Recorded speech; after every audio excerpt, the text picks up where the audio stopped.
Hello, I do welcome you to the revision of the March 2022 question number 2 on vectors in 2 dimensions.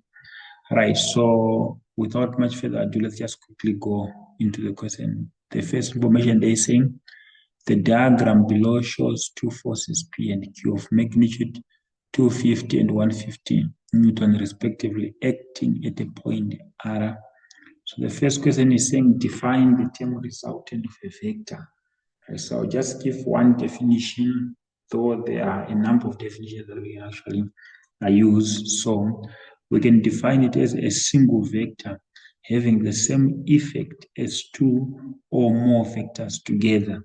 That's the definition we can give: a single vector having the same effect as two or more vectors acting as two or more vectors together.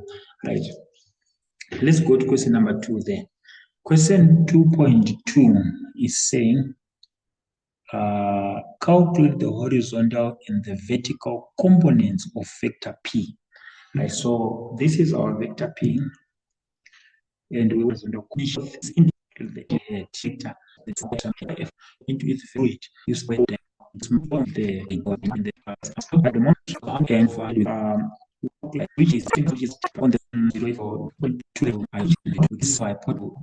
I do advise sometimes it's very helpful in the exam to just know that when theta is the angle to the horizontal, like right now how it is there, theta is the angle to the horizontal.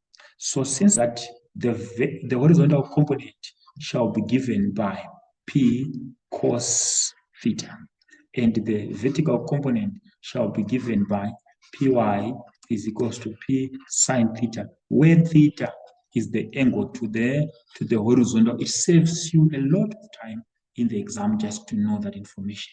So it's very, very important to make use of shortened ways that can lead us directly to the answer without here to also make it visible. But deliberately, on the first question there, I try to explain why do we say so. So, right, so we can just say now P, we have it, what is it? It's 250, right, 250 times sine 10, right? So that's 250 there, multiplied by sine 10. If we punch that on the calculator, we are going to get 43.41 Newton, right? That's our vertical component. Let's now go to the next question. That's 2.3. Right? What does 2.3 say? Okay, I'll just quickly try to erase my board here. Right, referring to 2.3, what is it saying? Right, it's saying the vector sum of the horizontal components of P and Q. We want the vector sum of the horizontal components of P and Q.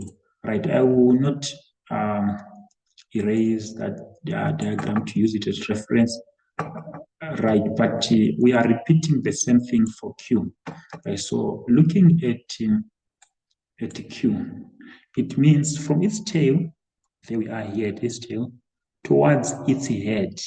It means going in the same direction, right, from the tail towards the head. This is marking the horizontal component of Q, which is QX.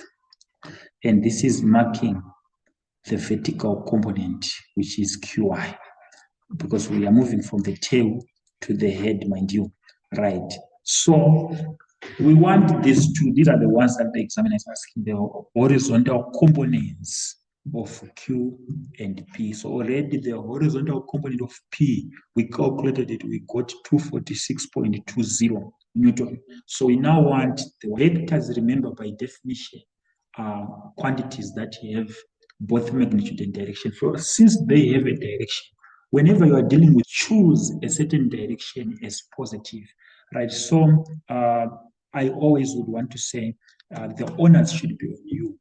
But once you do so, you can no longer control the outcome. You have to follow what you yourself has chosen as positive. So I'm going to do this. I will choose right as positive. So we can say take right, take right as positive. So right is this direction here, right? Or we can just say take east is apparently east again is positive, right? Right, so let's perform the calculation now. It means Px, we have it. Let's go to Qx, which means Qx, this is the important part. Look at the direction that Px is taking. It's going in this direction. How do we know? Because the way we created our diagram right from the start there, remember from the tail to the head, from the tail of P to the head of P, Px is going towards the left. So already, since we chose right as positive, it means it becomes negative. That 246.20 that we calculated, it becomes a negative 246.20 when we're now performing calculations. Why? Because it's going to the left. Yet we took right as positive. Who told us to take right as positive? It's our own choice. We can actually choose that by ourselves. Right. So let's go to the horizontal component of QX. So before we even calculate again, I want us to see that it's positive because it's going to the right, and yet we took right as positive. Right. So QX is equal to, of course, our angle theta is to the horizontal. So I'll go straight to the point. It means it's Q cos what? Cos theta. It saves us time to know that we can just go directly to the answer. Okay, so in that sense, it means we have 150. That's our Q, right? So we have 150 cos 35. So if we punch that on the calculator, 150 cos 35, and that will give us, right, that's 150, and that's apparently 122.87280666, which is to two decimal places 122.87 Newton, right? Therefore, calculating the sum of the two, we want now, how are we going to get it? We are now going to say, okay, so I'm going to call it Rx, the sum of the horizontal components, right? So it's given Rx is equal to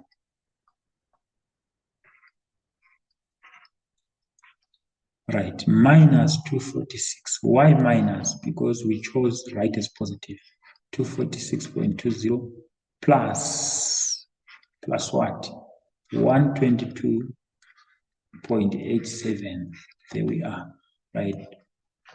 Punching that on the calculator, minus 246.20, that will give us minus 123.13 Newton.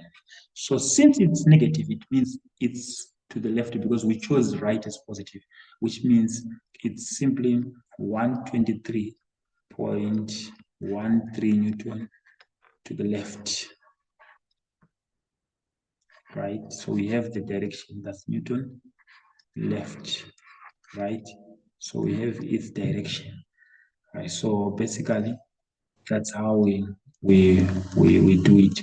Right? So we have, that's 123, right? 0.13 Newton to the left. We have calculated. Let's go to 2.4. The 2.4 is saying calculate the vector sum of calculate the vector sum of the vertical component of these forces. Okay, the vector sum of the components of the vector sum of the vertical component of this force is 129.45. We're going to calculate it using the same idea that we brought in here.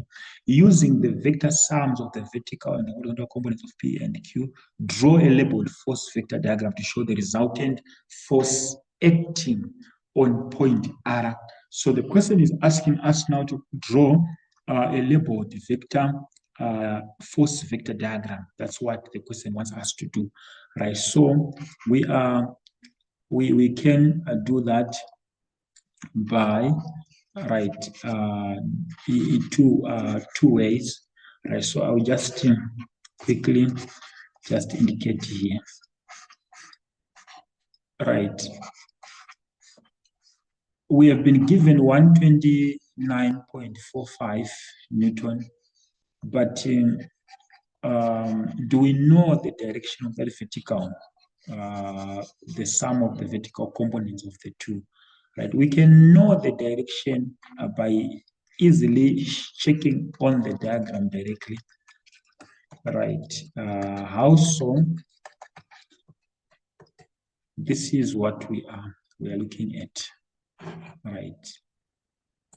This is our diagram, right? If you check properly on this diagram here, you are noticing that PY is acting upwards, right? And the QY is also acting upwards. So if we take upwards as positive, QY will be positive, PY will be positive.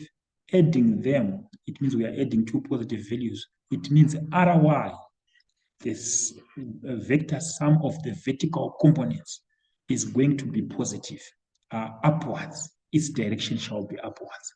Remember, we got the direction of Rx as to the left. We got it as left, right? So with that, equipped with that knowledge or that understanding, we can therefore easily show it on the diagram. So I'm just going to quickly just draw here the diagram, the labeled force vector diagram that the question is asking us to show, right? So here is what we are doing, following these two understandings that we now have, right? So I'm starting with RY that we've already indicated there. So there is our RY, right? This is, so I indicated going upwards. There is the arrow that marks RY, right? So there is my RY going up. Then what did we say? RX is going to the left. So we start again in the tail towards this direction. So there we are.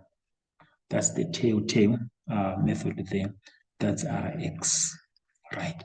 Then in between, as if we want to form a parallelogram or some form of a rectangle, right? If we do this, if we just do this, we form a rectangle. So the diagonal of that rectangle is where the resultant force is lying, the resultant vector. That's where it is. So these ones on your diagram, do not indicate them. They are not necessarily supposed to be there. This, I just indicated them here to be more elaborative of where are we getting this R?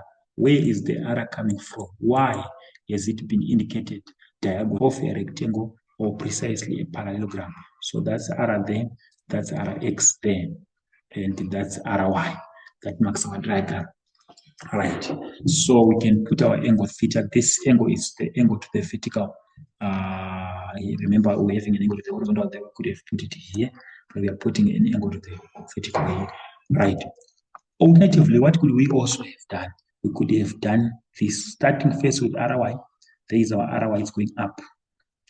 There we go. Right. Then at the head of Ry, we now draw Rx, but facing the same direction that it faces. Which one? To the left. So there we go from that end. Okay, let me try to be neat a little bit. Right. So that's how our diagram is. Okay. Let me just try to indicate it a little bit clearly for us. Right. So I'm saying alternatively, we could have also done this. We just said from R,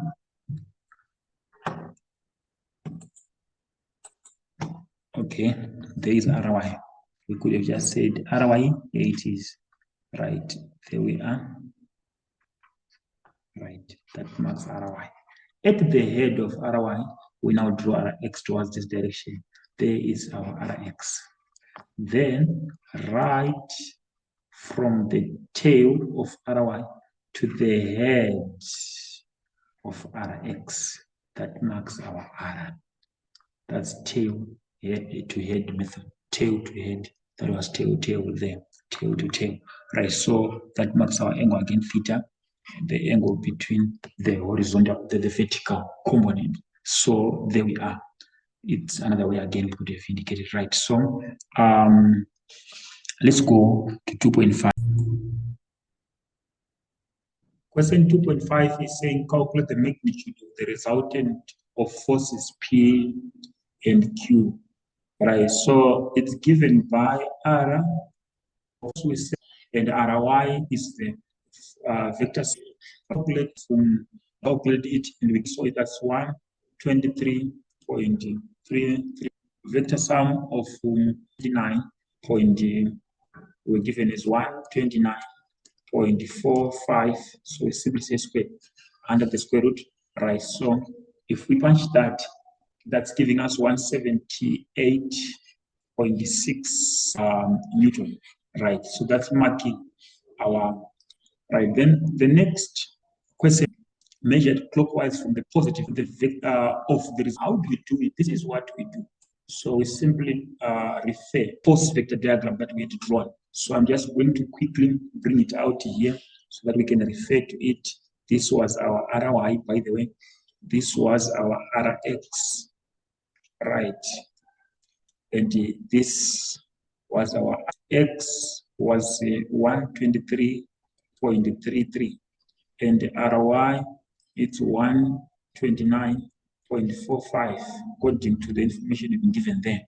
And this one I've just calculated it, it's 178.67. We do have it. So we have is referring to is in this direction here. So that's the one I need to point out so that we can easily from this point here until we are at the resultant force here. So we want to calculate this angle that I'm indicating, right? So how best can we find it? Is the moment we can find of the resultant force to the vertical, we can just subtract it from 360. Why? Because the full revolution when we complete back towards here, right? So if we simply subtract this theta from 360 degrees, we are going to find our angle measured clockwise where Ry is. Right, so basically that's what we're supposed to do, theta. So referring again to the right angle triangle, we are saying if this is our Rx here and this is our Ry here, right? It means this is our Ry. It means, of course, this is our R here. We are saying this is our Ry, right? Theta. We can use Pythagoras. We can use the trig ratios, right? Which ratio can we use? We can use tan theta, whereby we are saying this is 123, of course, 0.33. We have it. And this is 129.45, right? So referring to tan theta, so we can say tan theta is equal to, right, Ry, Rx, sorry, opposite, Rx opposite, right, over adjacent, because we know that tan theta is equal to opposite of adjacent. So we easily calculate it that way, right? So is that we have tan theta is the one we want to look for. So we are saying tan theta is equal to 123.33, right, divided by 129.45, right? 0.45. Right. So what is that going to give us? Theta, therefore, is equal to arctan of 123.33 over 129.45. We just punch this directly on the calculator, and what is it going to give us? So that's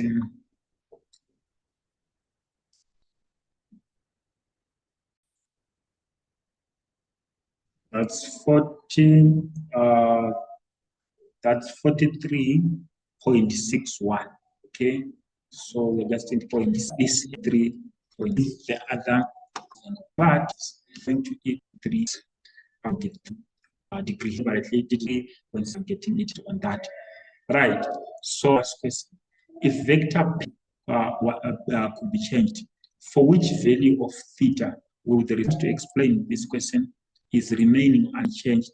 Could direction is the end of the do or what would be. So that's why standing on the knowledge of our force one flow. Right. So this marks the end of our question. Right. So